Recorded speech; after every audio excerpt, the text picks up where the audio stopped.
सभी दर्शकों को हमारा नमस्ते रागिनी विश्वकर्मा की तरफ से।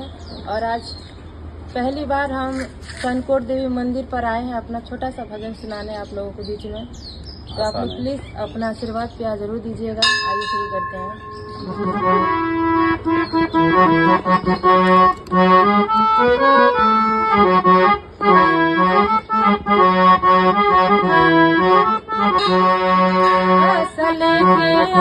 रौरे दुआर जननी देद प्यार जननी देद प्यार जननी असल के रौरे दुआर जननी देद प्यार जननी देद प्यार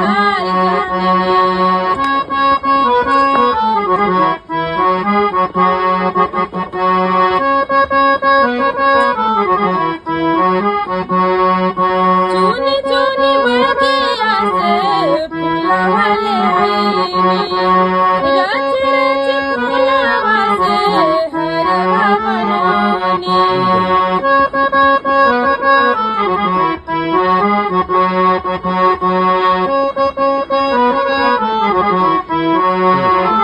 चुनी चुनी बगिया से फुलवाले रच रच फुलवा से हरवा बनवानी पहिरा खातिर बन तैयार जननी देद प्यार जननी देद प्यार जननी आसल के रौरे दुआर जननी देद प्यार जननी देद प्यार जननी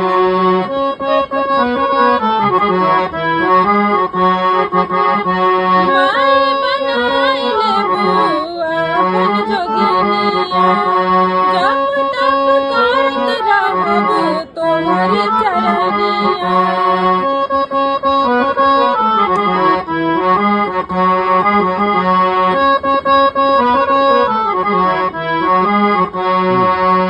माई बनाइले बुआ बन जोगिनिया जब तक करत रहब तोहर चरनिया हो जाई हमरो सपना साकार जननी देद प्यार जननी देद प्यार जननी आसल के रौरे दुआर जननी देद प्यार जननी देद प्यार जननी आसल के रौरे दुआर जननी देद प्यार जननी देद प्यार जननी।